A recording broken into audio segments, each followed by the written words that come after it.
Entonces es interesante que esta nación de Babilonia, que actualmente es Irak, y que aparece en la Biblia con el nombre de Babilonia como la tierra de Sinar y como la tierra de los caldeos, en 1900, más o menos en los 40, que tuvieron la independencia ya como un estado completamente, habiéndose sacudido de la Segunda Guerra Mundial, de los ingleses y de los otomanos turcos, es increíble cómo vuelve a ocupar Irak los encabezados de los periódicos.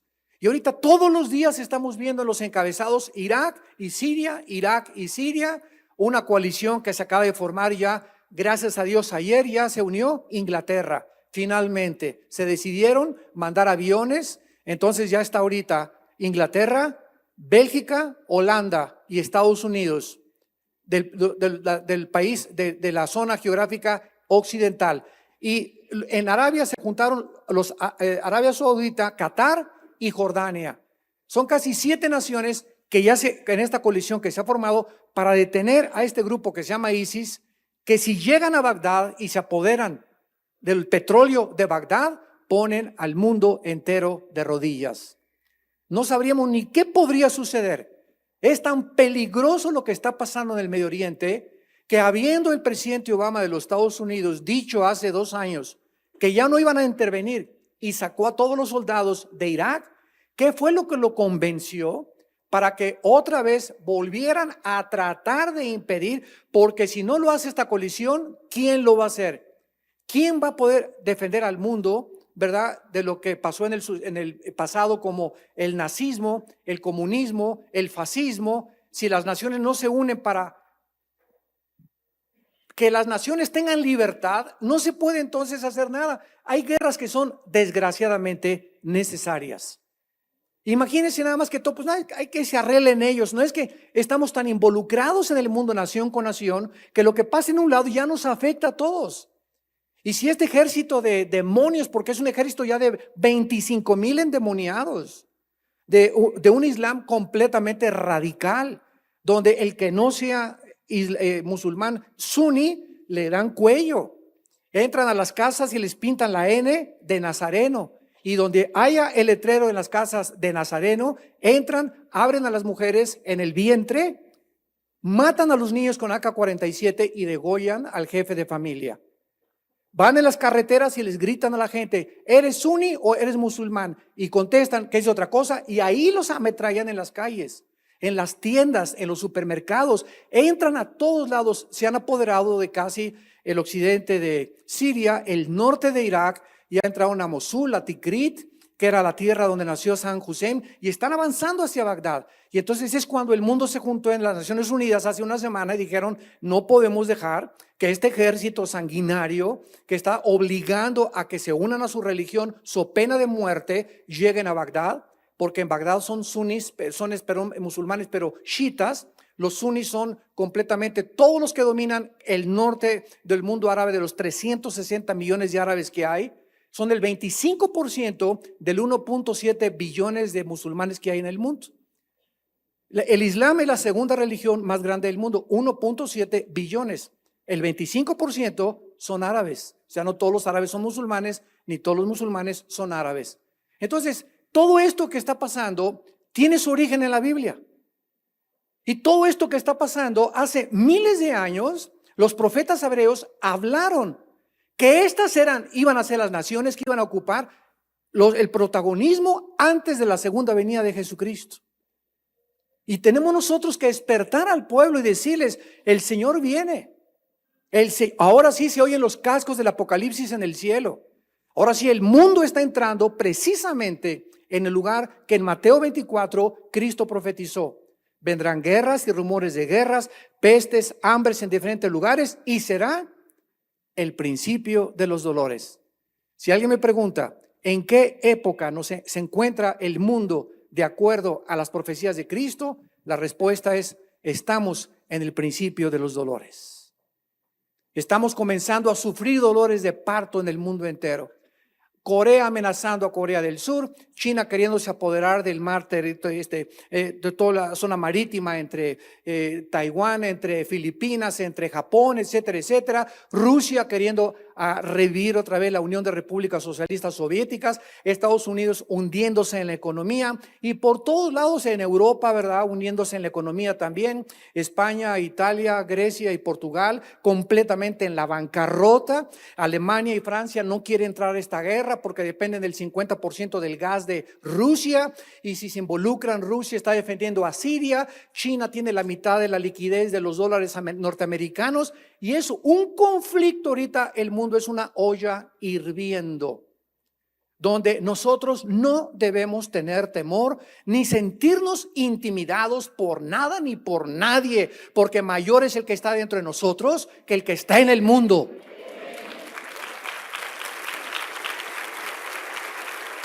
Y el Señor viene, ahí viene el Señor ya, y las trompetas están comenzando a sonar del Apocalipsis. Están comenzando a sonar para que ya despierten los que se decían cristianos y se den cuenta que es un tiempo de decisión. Vivimos un tiempo donde o decides ponerte de la América o sigues con las Chivas. Pero no puedes traer la mitad de la camiseta de la América y la mitad de las Chivas. No puedes traer Barcelona y Real Madrid. Te defines, eres o no eres. No puedes ser de dos, porque el que sirve a dos amos no puede servir al Señor.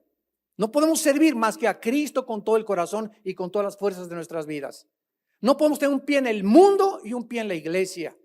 No puedes estar fornicando con tu novio y decirte cristiana y cristiano.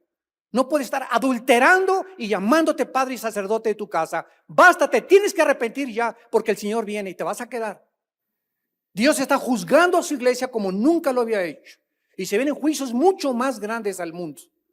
Y donde todos aquellos que eran cristianos, que creían que podían tener una doble vida y vivir completamente con una vida de hipocresía ante los demás, Dios va a comenzar a esas personas a juzgarlas antes que juzgue al mundo. Límpiense los que llevan los instrumentos de Jehová, dice el profeta Isaías, porque servimos a un Dios que demanda de nosotros santidad total. Y sin esta santidad nadie podrá servir a Dios. La caída del imperio babilónico es absolutamente impactante, como lo vamos a ver a continuación en la caída de Belsasar, que fue su último emperador. Y también porque Babilonia es el origen de la astrología, el origen de la brujería, el origen del ocultismo. Todas las religiones, la religión más antigua del mundo es el hinduismo. Y el Islam fue sacado del hinduismo.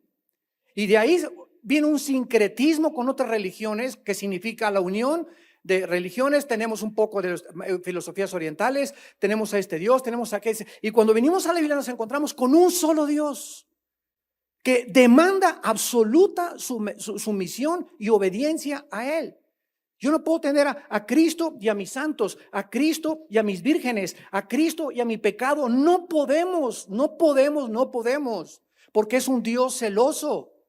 Y esta es la razón por la cual muchos no se entregan a Cristo, porque tienen temor de que Él demande de tu vida. Y Cristo les contesta a esos cobardes: el que quiera ganar su vida la va a perder. Ah, sí, la quieres ganar, ¿verdad? Y crees que te va a ir mejor no sirviéndome a mí. Te equivocas. Es el engaño en tu mente el que te hace creer que vas a vivir mejor si no te rindes a mí. Te va a ir peor en la vida que si me entregaras tu vida. Y en la eternidad la perderías para toda la eternidad, porque ¿de qué le sirve al mundo al hombre ganar el mundo si pierde su alma? ¿De qué te sirvió entonces? Así que por eso dice Apocalipsis 21:8, que es interesante: los primeros que van a estar en el lago de fuego van a ser los cobardes. Qué interesante que no diga los adúlteros, los cobardes, los que les acatearon, los que no tuvieron el valor de seguir a Cristo, porque se requiere de valor para seguir a Jesucristo. Y ese valor nos los da el Espíritu Santo, porque no lo tenemos. Pero cuando Dios ve la voluntad rendida, cuando ve que te humillas y eres contrito de corazón, Dios se acerca y te da ese valor que no tenemos. Pero Él quiere ver la voluntad dispuesta. Quiere ver que realmente le quiera servir, que lo ama sobre todas las cosas. Y el espíritu no es un espíritu de cobardía, sino un espíritu de valor y de poder que Dios nos ha dado, para llegar al final gozosos, victoriosos, y ver que nuestra fe no fue en vano, y que lo que hicimos y el vaso de agua que dimos en su nombre y los sacrificios que hayamos podido hacer por causa del reino nos serán eternamente recompensados. el rey Belsasar, capítulo 5, versículo 1 de Daniel, hizo un gran banquete a 1000 de sus príncipes, o sea, de sus nobles, y en presencia de los 1000 bebía tequila cuervo para sustituirlo por vino, porque es lo que se usa ahora, ¿no? Belsasar, con el gusto del vino, mandó que trajeran los vasos de oro y de plata que Nabucodonosor, su padre, había traído del templo de Jerusalén, para que bebiesen en ellos el rey y sus grandes, escuchen esto, sus mujeres y sus amantes, o concubinas, que es sinónimo. En ese momento nos damos cuenta y el Espíritu Santo nos introduce a un gran palacio con un lujo exuberante, donde este rey, en la cúspide de la soberbia, manda traer los objetos más sagrados que pertenecían a la nación de Israel, que Nabucodonosor en el capítulo 1, ¿se acuerdan? Cuando sitió Jerusalén, los trajo cautivos a Babilonia, y todos estos objetos que eran considerados sagrados por Dios, él los manda a traer para que los usen para emborracharse. O sea, en otras palabras, el corazón de este último rey de Babilonia, lo único que había era burla hacia el Dios único, vivo y verdadero, a Yahweh. Entonces, él quería demostrarles a todos que Jehová no existía, y tal vez en los meses anteriores o en los años anteriores, él tenía las amantes y aquí no me pasa nada, y amantes y vino, y vamos a emborracharnos todos y vamos jijiji, jojo, o sea, estamos leyendo una grande orgía en los tiempos del rey Belsasar, que fue el último emperador de Babilonia. Entonces, versículo 3, fueron traídos los vasos que habían traído del templo de la casa de Dios que estaban en Jerusalén, y bebieron en ellos el rey y sus príncipes, mujeres y concubinas. Bebieron vino y alabaron a los dioses de oro y de plata y de bronce, de hierro, de madera y de piedra. En aquella misma hora, qué sustos se han de haber dado. En ese momento, en medio del brindis y jaja, Dios no existe, y vive el ateísmo, vive el humanismo, vive el naturalismo, y venimos del chango y esto y el otro, y los cristianos una bola de tontos. ¿Sabes una cosa? Algún día, el que ríe al último ríe mejor. El juicio viene de Dios sobre todos los que se han burlado de él, como nos los va a enseñar el Espíritu Santo en este último rey de Babilonia. En aquella misma hora aparecieron los dedos de una mano de hombre que escribía delante del candelero sobre lo encalado de la pared del palacio real, y el rey veía la mano que escribía, y entonces el rey palideció y sus pensamientos lo turbaron, y se debilitaron sus lomos y sus rodillas daban la una contra la otra. El rey gritó en alta voz: traigan a los magos, caldeos y adivinos. Y dijo el rey a los sabios de Babilonia: cualquiera que lea esta escritura y me muestre su interpretación, será vestido de púrpura, y un collar de oro llevará en su cuello, y será el tercer señor del reino. Muy bien, vemos aquí nosotros una idolatría, una inmoralidad y una soberbia completamente llevada al extremo. Los gobernantes de la antigüedad, sabemos por la historia que siempre eran conocidos por ofrecer este tipo de fiestas y banquetes con miles de invitados, y desplegaban y hacían alarde de su poder, de sus riquezas y de su gloria. Lo mismo lo siguen haciendo muchos políticos, artistas de cine, deportistas. Invitan, ¿verdad?, en Venecia, invitan en Hollywood, llenan, que sus nombres salgan por todos lados, que digan se casó fulano de tal con fulana de tal, corre el alcohol por todos lados, la cocaína, la droga, las amantes las contratan 50, 60 mujeres que les pagan extra para tener relaciones con todos los más grandes millonarios del mundo. Todas estas cosas no se han acabado en el mundo del siglo XXI en que nosotros nos encontramos viviendo. De manera irónica, mientras este banquete, fiesta, orgía se desarrollaba, el ejército persa estaba acampado fuera para penetrar a la ciudad.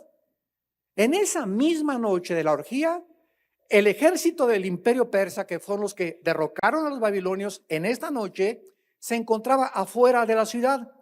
El rey y el ejército de Babilonia creían hasta este momento que Babilonia era inexpugnable, porque las murallas de Babilonia medían más de 20 metros de altura y cabían como 3 o 4 carrozas en lo ancho de las murallas. Era inexpugnable. Nadie se imaginaba que alguien pudiera amenazar la seguridad de los babilonios. Además, el abastecimiento de agua de Babilonia estaba garantizado por el río Éufrates, que corría por en medio de la ciudad. Sintiéndose Belsasar, este último emperador, perfectamente seguro para agasajar a todos sus subalternos y hacer alarde de sus riquezas, de su gloria y su poder, nunca se imaginó que esa noche Dios venía a pedir su alma. Nunca sabes si tú ahorita, saliendo de esa puerta, te vas a enfrentar al juicio de Dios, porque nuestra vida pende de un hilo. Y no, nadie aquí tiene la seguridad, ni los que no oyen por la televisión o por internet o por las redes sociales, nadie tiene la seguridad de amanecer mañana. Y esta es la razón por la cual la Biblia nos quiere despertar y gritarnos: no son animales. No venimos de una selección natural como te han inventado. La teoría de la evolución es la mejor respuesta que los ateos tienen para explicar el origen del hombre. Es la mejor de sus respuestas, porque no tiene ninguna otra que ofrecer. Y esta respuesta que están ofreciendo no tiene nada de científica, porque hasta este momento no se ha probado la mutación de una especie a otra especie. Y jamás, como dijo un Teofilito, se probará. Para poder demostrar la teoría de la evolución tendrían que demostrar millones de eslabones perdidos. Millones de eslabones perdidos. Pero repito, es la mejor defensa que tienen los evolucionistas, los humanistas, naturalistas y los ateos. Y toda esta gente, ¿verdad?, que cree en estas cosas, que es irracional, filosóficamente es insostenible tampoco el ateísmo, viven en esa burbuja de mentira, porque no conocen la realidad verdaderamente de la palabra de Dios. Y Dios quiere despertarnos, quiere que entendamos que somos agentes morales, creados a su imagen y semejanza, que vamos a dar cuentas cuando muramos de todas nuestras acciones, nuestras palabras, nuestros pensamientos. Vamos a ser juzgados. Y pende la eternidad de la decisión que tú tomes en esta vida, tal vez en este mismo día. Va a depender toda la eternidad la decisión que tú tomes en este día. Tan pronto llegaron los invitados de este rey, se desató una orgía de idolatría, inmoralidad, profanación de las cosas santas. No solamente estaban, escuchen esto, no solamente estaban presentes las esposas de los nobles del reino, sino que también habían llegado al descaro, como actualmente en el siglo XXI, de traer al amante con la esposa. Cantidad de consejería que damos nosotros a matrimonios donde muchas mujeres tienen: pues ahora mi esposo se fue hace un año y quiere regresar, pero quiere traer al amante en un cuarto junto a nosotros. El picarín. Qué increíble, qué desfachatez, o sea, a qué descomposición ha llegado la mente humana o de un varón para poder atreverse, ¿verdad?, a ya convertirse en un animal. Degradar a su esposa, degradar a sus hijos, la autodegradación que él no sabe que él está experimentando, su propia autodestrucción de su alma, porque dice en Proverbios 6, el que comete adulterio es falto de entendimiento, corrompe su alma, heridas y vergüenza hallará. Y su ofrenda es difícil que pueda ser sanada, porque los celos son el furor del hombre y la mujer no perdonará en el día de la venganza. Cuando viene el adulterio, cuando viene la infidelidad, se rompe toda la lealtad, toda la confianza. El pegamento que une a un matrimonio es la confianza y la lealtad entre el hombre y la mujer.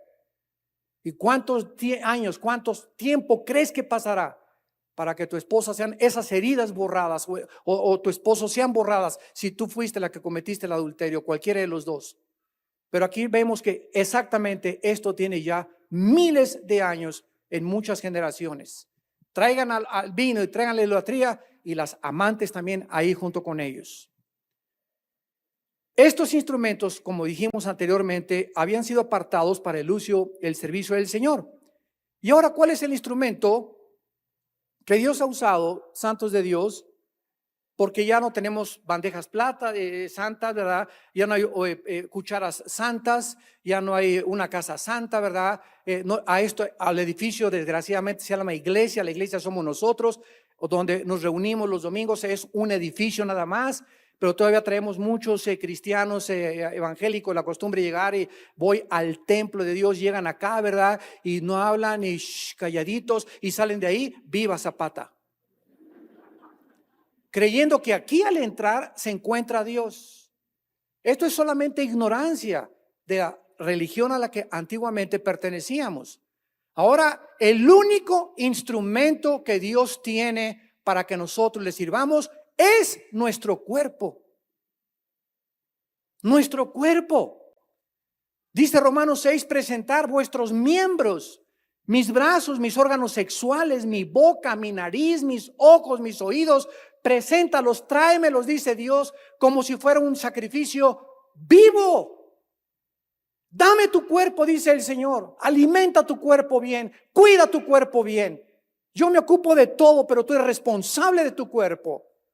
Y si tu cuerpo no funciona y tu cuerpo lo mancillas y lo degradas y cometes profanación usando tu cuerpo, o tus ojos viendo pornografía, o tus oídos oyendo chismes, o tus órganos sexuales usándonos fuera del matrimonio o o en adulterio o antes de casarte, estás profanando algo que es santo ante mí, dice el Señor. ¿O que no sabéis que vuestros cuerpos son templo del Espíritu Santo? 1 Corintios 6, 19 y 20.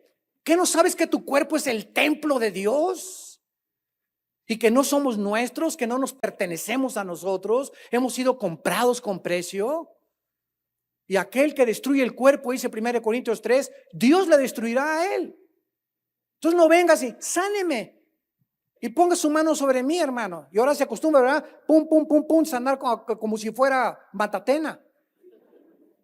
¿Y cuántas de esas personas, verdad, están completamente desacrando su cuerpo, violando, profanando lo más santo que hay ante Dios? Dice en Romanos 12:1, para que nosotros presentemos nuestro cuerpo en sacrificio vivo, santo, agradable a Dios, que es la manera más racional de servir a Dios.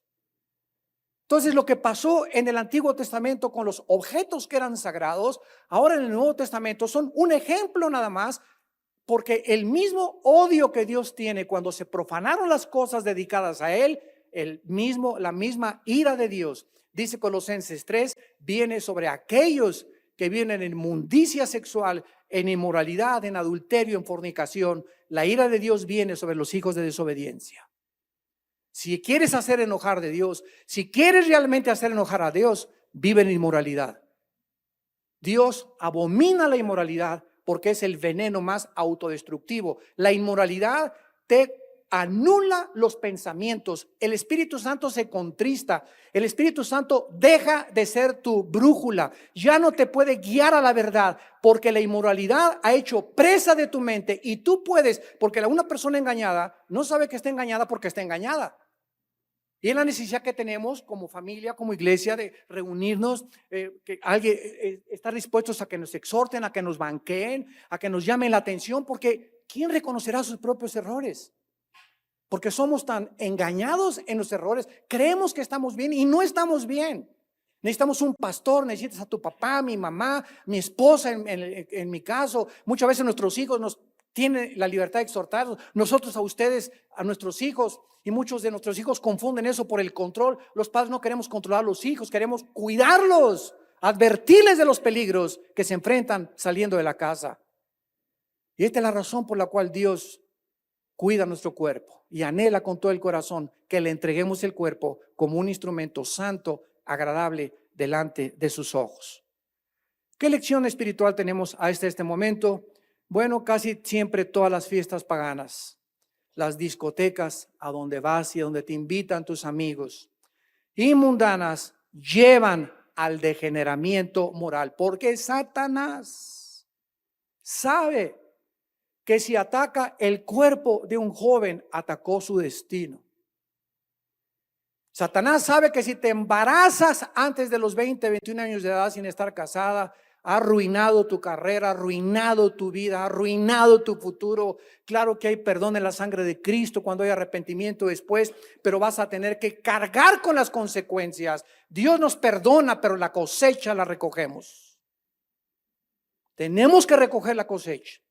Robaste un banco y llevaste el dinero, Dios te perdona, pero vas a acabar en la cárcel. Y ahí en la cárcel Dios me perdonó, pero no te va a sacar de la cárcel. Vas a pagar por lo que tú hiciste, porque Dios es un Dios justo.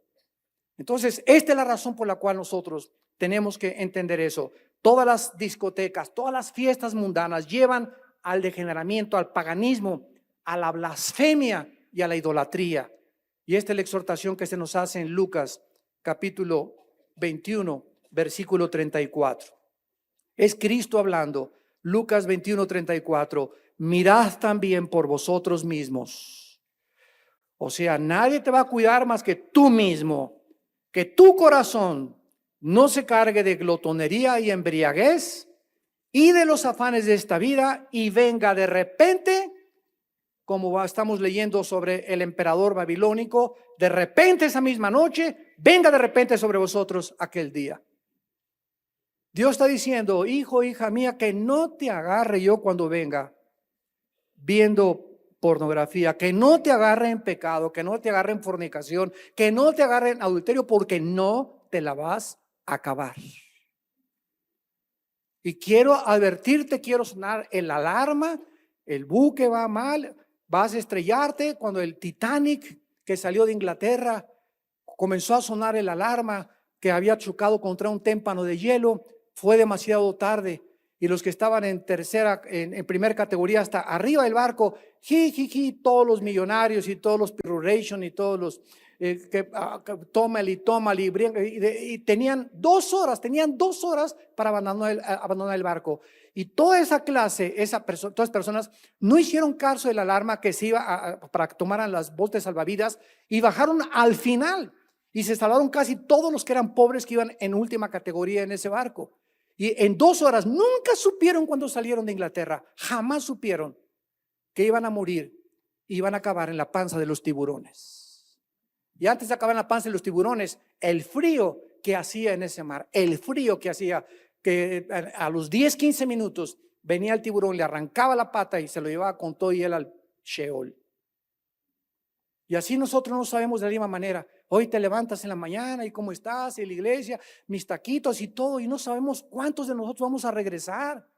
Cuando los aviones atacaron las Torres Gemelas, esas 3,000 personas que se murieron se levantaron esa mañana. ¿Quién iba a pensar que un avión iba a chocar contra un edificio? ¿Quién lo iba a pensar? Mi amor, ¿cómo estás? Bien, nos vemos a la 1, a las 12, paso por los niños, gracias. Y comenzaron todos, se pusieron su corbata. ¿Cuántos de los que fueron ahí en esta tragedia supieron que esa mañana se habían puesto su corbata y su saco por última vez? ¿Y cuántos de ellos supieron que era la última vez que les decían a sus hijos, te amo, los quiero? ¿Cuántos de ellos se despidieron y antes de las 11 de la mañana algunos estaban en el infierno y otros con el Señor, los que eran cristianos?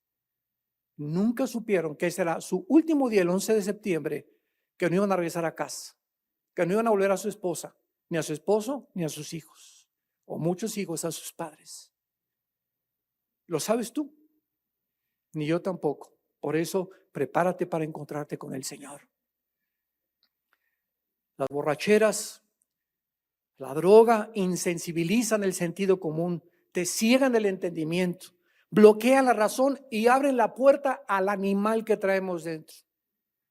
Una muchacha linda, bonita, con 2 cubas en una discoteca, en una fiesta. 2 cubas hacen falta para que dejes tu moral, tu ética, tu educación, tu cortesía, los cuidados de tu padre y del pastor. Te olvidas, el alcohol te ciega completamente, te embota el entendimiento y no vas a saber ni con quién amaneciste, ni cómo se llama el alacrán con el que te dormiste.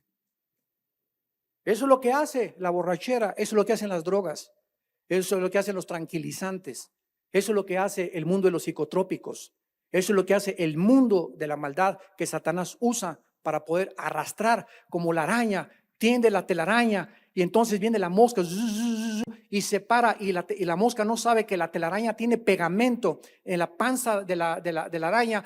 Es un pegamento especial, finísimo, que tiene toda la telaraña, y como ya no puede ir, comienza la araña a acercarse, pone su panza arriba de la mosca en la telaraña y se la comienza a comer. Si la mosca hubiera sabido que no tenía por qué pararse en la telaraña, no se le hubiera comido la araña. Si tú supieras que no ibas a perder tu virginidad en una discoteca, nunca te hubieras parado en una discoteca. Si tú supieras que ibas a perder tu destino saliendo con esos amigos que tienes drogadictos, nunca te hubieras subido a ese coche con ellos a fumar marihuana o a fumar cocaína. Dios nos alerta y nos dice: sírvanme a mí, síganme a mí, yo soy el camino, la verdad y la vida. He venido para que tengan vida y para que la tengan en abundancia. Vemos a continuación la escritura en la pared. Dice el versículo 5 de Daniel capítulo 5, que aparecieron unos dedos delante del rey. El rey comienza a palidecer, siente que se le baja la borrachera, segurísimo. La alegría comienza a disminuir, como comenzó a disminuir en el Titanic cuando vieron se está hundiendo, está pasando esto, está pasando aquello. Simplemente ayer, un volcán a cerca de 30 kilómetros de Tokio eruptó sin que hubiera habido ninguna señal, como el popo que está, que arranque y que no arranca, que arranque y que no arranca, que arranque y que no arranca, ¿verdad? Ya hasta nos cayó gordo nuestro Popocatépetl. Pero hay volcanes como este que explotó ayer o antier en la tarde, ahí en Japón, que había más de 300 alpinistas y gente acampando y todo. Y ahorita las brigadas de rescate, estaba oyendo en las mañanas en las noticias, las brigadas de rescate encontraron que la mayor parte de las personas que encontraron muertas murieron de un ataque al corazón. Murieron de un ataque cardíaco. Nunca supieron que al subir ese volcán, pero así, sin anunciar, sin decir agua va, eruptó el volcán, pero parecían unos truenos estrepitosos, pero una cosa inmensamente grande, ruidosa, y sepultó a muchísima gente, muchas aldeas. Siguen buscando las brigadas de rescate, creen que va a seguir eruptando, pero estas cosas son las que están pasando en el mundo. Nunca sabes, porque tengas 10 años de edad, o 15 años de edad, o 20 años de edad, la muerte viene por todos nosotros. Y como no sabemos cuándo, Dios nos advierte que tengamos cuidado a quién estamos sirviendo. El rey, dice el versículo 7, lo primero que hizo es gritar: ayuda, tráiganme a Walter Mercado, tráiganme al Maharashi Kachi Kokolachi, tráiganme a fulano de tal, tráiganme a este mago, tráiganme a la que me leyó las cartas, la que lee los tarot, la que lee la bola de cristal. Tráigame a estas personas que me pueden decir mi futuro, con quién me caso, con no me caso, etcétera, etcétera. Tráiganmelos. Nos damos cuenta de qué forma el ocultismo estaba completamente infiltrado en Babilonia. Y lo más interesante, que el jefe que puso Nabucodonosor, el abuelo o el padre de Belsasar, lo puso a Daniel para que él instruyera a los magos y a los astrólogos sobre la verdadera adoración a Jehová. Y si nos profundizamos un poco más, nos damos cuenta que los famosos magos o los reyes magos, que le llaman la tradición, que no era Melchor, Baltasar, ni Pepe, ni Florpondio, no era ninguno de ellos, porque ni los nombres menciona la Biblia, y ni tampoco venían en un caballo, un elefante y un camello. Todas esas son tradiciones. Ni tampoco llegaron cuando nació Cristo, nacieron cuando Cristo tenía ya 2 años de edad los reyes magos. Cuando Cristo nació, solamente animales y los pastores estuvieron en su nacimiento. Y desgraciadamente ponemos los nacimientos con los reyes magos. Ellos vinieron 2 años después. ¿Cómo lo sabemos? Por la palabra hebrea para pesebre. Cuando llegaron ya estaba en una casa Cristo a los 2 años de edad. Ya no era en el pesebre cuando los reyes magos llegaron. Bueno, estos famosos reyes magos, que eran astrónomos, no eran astrólogos, lo más seguro es que venían de Irak. Y la estrella que los guió precisamente es el estudio que Daniel les dio, porque Daniel es el único libro en la Biblia que profetizó cuándo Cristo iba a morir y cuándo iba a nacer.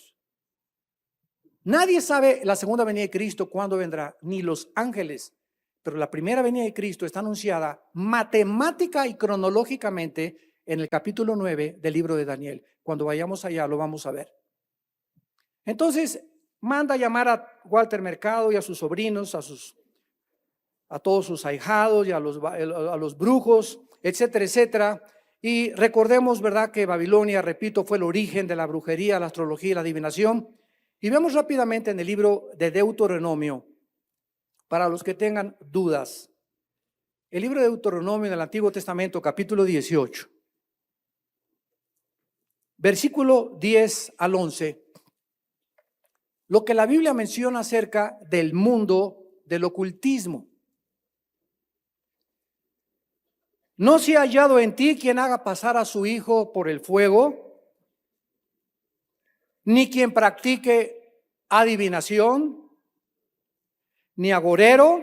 La palabra agorero es anán en el hebreo, que significa astrólogo, o los famosos horóscopos, ni sortílego, ni hechicero, ni encantador, ni adivino, ni mago, ni quien consulte a los muertos, o sea, los famosos mediums o las famosas reuniones espiritistas, que no es el espíritu de Cuauhtémoc ni de tu abuelita el que se comunió contigo, sino de demonios que imitan perfectamente bien la voz de las personas del pasado. Está prohibido por la Biblia consultar a los muertos o invocar a los muertos, menos orarle a alguien que ha muerto. Te pido, Carlitos, mijito, que te fuiste al cielo, que Carlitos ni te va a oír. Solo hay un nombre por el cual podemos nosotros orar, que se llama el nombre de Jesucristo. No hay ningún otro nombre dado bajo el cielo a los hombres en quien podamos nosotros tener autoridad de acercarnos al trono de la gracia y de la misericordia y en el que haya salvación, más que en el nombre del Hijo de Dios. Porque Él es el único digno, dice Apocalipsis 5, de recibir toda la gloria, la honra, el honor, el poder, la sabiduría, etcétera, etcétera. Dice la Biblia, porque es abominación para con Jehová cualquiera que hace estas cosas. Y por estas abominaciones, o sea, por practicar la ouija, las lecturas de las cartas tarot, la bola de cristal, la lectura del café turco, consultar a los muertos, invocar a los muertos, cualquiera que practique estas cosas está pisando el lado de Satanás. Estás en los terrenos de la oscuridad. Esto es interesante porque una vez me preguntó un estudiante qué era el mal. Y le dije, el mal no es algo, es la ausencia de algo. Si tú entras a un cuarto y prende la luz, ¿a dónde se fue la oscuridad? La oscuridad, igual que el frío y el calor. El calor se puede medir. ¿Qué es el frío? Es la ausencia. No se puede medir el frío, es la ausencia del calor. Entonces, cuando hablamos nosotros de que la luz es lo real y que la oscuridad es la ausencia de la luz, nos damos cuenta que cuando pecamos, en ese momento, ¿qué es lo que sale a nosotros? La luz. Porque ese vacío, si tu cuerpo no es luz, si tu mente no es luz, hay oscuridad. No puede haber nada vacío. Porque dos cuerpos no pueden, dice físicamente también esto, ocupar el mismo espacio. Es una de las leyes de la física. Entonces, el momento en que tú pecas y no regresas a Cristo, estás en tinieblas. Las tinieblas ocupan, es la ausencia de la luz. La luz sale de nuestra vida, las tinieblas llegan a nuestra mente y estamos sin dirección de Dios, sin dirección del Espíritu Santo.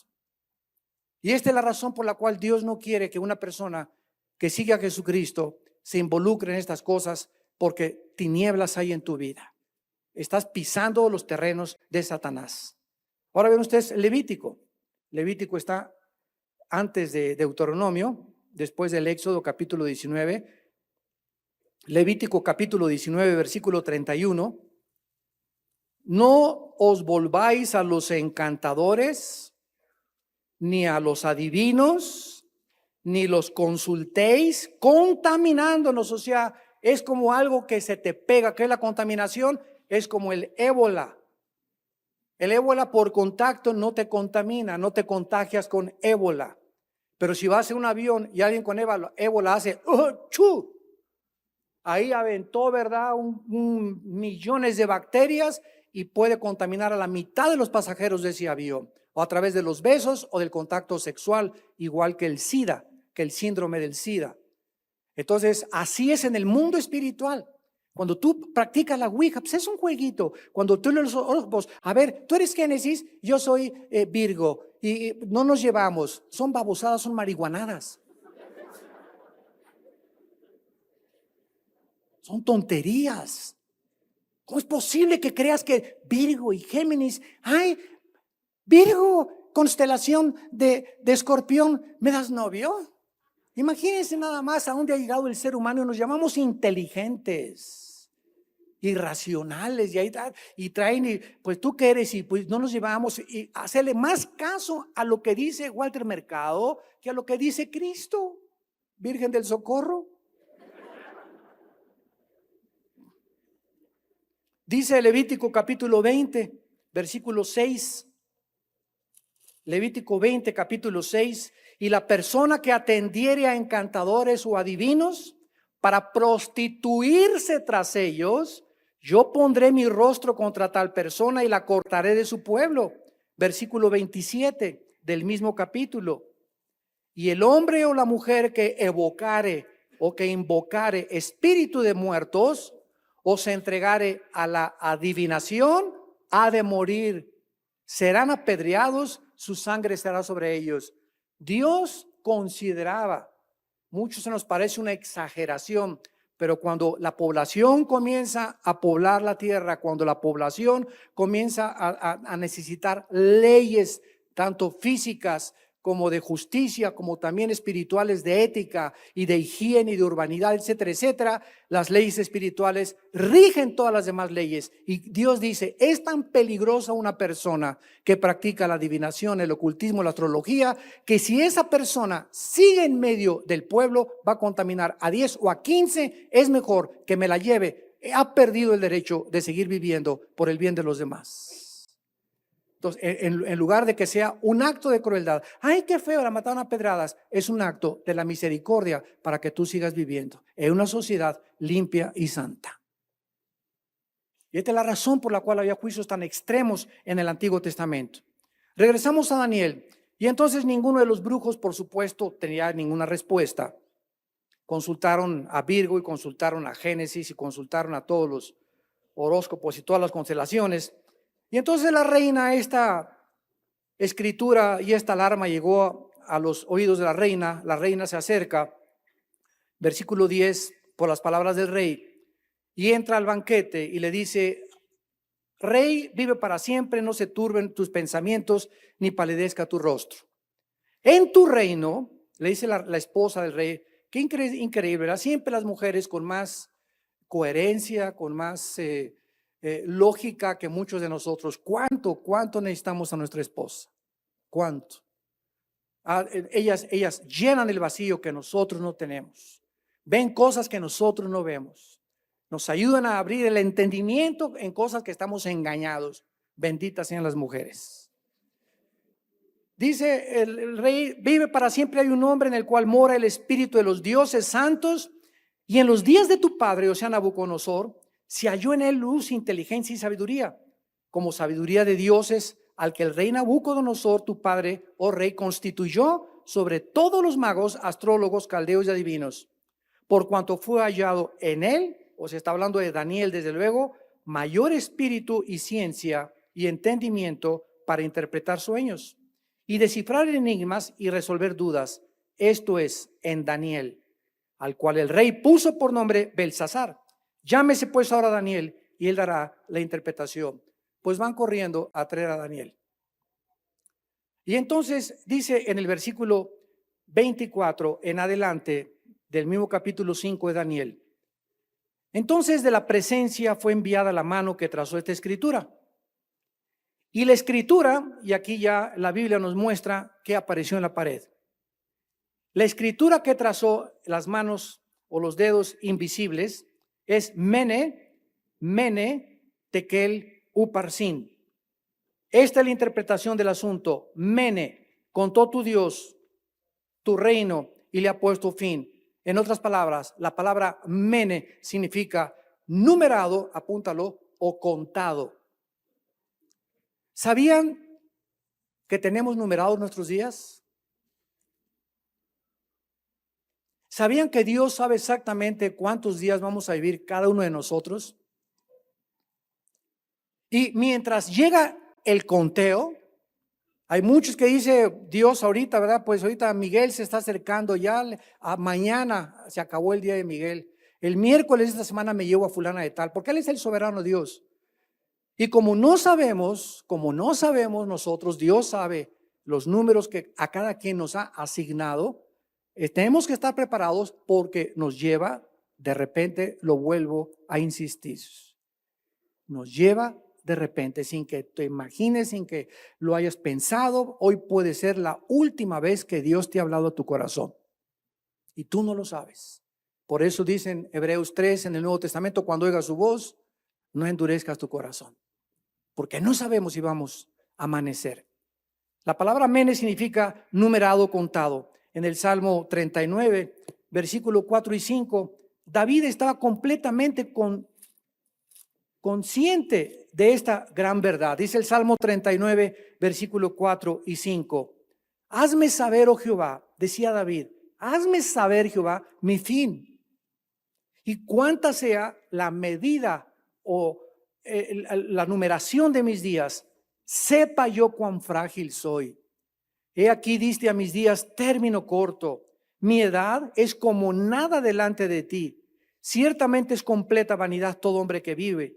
Ciertamente como una sombra es el hombre. Ciertamente en vano se afana. Y hacer dinero y el banco y los dólares y el petrodólares y por acá y por allá y la bolsa de valores, etcétera, amontona riquezas y no sabe quién la recogerá. Ni siquiera sabe si ese día ha sido el último día que va a contar su dinero. David, que vivía en contacto con Dios, era la oración que él hacía. Hazme saber, recuérdame cada día trae sabiduría a mi vida, porque no sé si mañana voy a amanecer. Regresamos a Daniel y vemos en segundo lugar la palabra tekel. Mene, tekel. La palabra tekel significa puesto en la balanza o pesado. No pesado de peso físico, sino puesto en una balanza, el peso que da una balanza. En otras palabras, Dios tiene contado nuestros días, numerado nuestra existencia, y Él está claramente, cuando muramos, hay una balanza. ¿Saben lo que es una balanza, verdad? Si vas al mercado, la marchanta pone unas pesas que pesan 1 kilo y junto te mete 1 kilo de arroz. Y si está balanceado, significa que es 1 kilo de arroz y no te está dando arena por arroz, ¿verdad? Entonces, Dios nos va a poner una balanza. ¿Y saben quién es la balanza? ¿Quién es el peso del otro lado? Jesucristo. Jesucristo. Y cuando Dios muera, nos va a poner en la balanza. Eso es lo que va a determinar el peso que demos nosotros, es lo que va a determinar la posición de autoridad que tengamos y las recompensas en la otra vida. Entonces, si Dios te pone en la balanza y tú le dices, bueno, gané 1 millón de personas, qué bueno, mijito. Fuimos a nosotros, qué bueno, mijito. Construí 10 iglesias, qué bueno. La iglesia que teníamos tenía alfombras persas, candelabros franceses, qué bueno, mijito. Invertimos $15 millones en edificios para iglesias, qué bueno, mijito. Todo eso no está malo, pero quiero preguntarte ahora, ¿cuánto te pareces a Jesús? Lo único que va a contar cuando estemos delante de Dios es cuánto del carácter de Jesús teníamos al morir.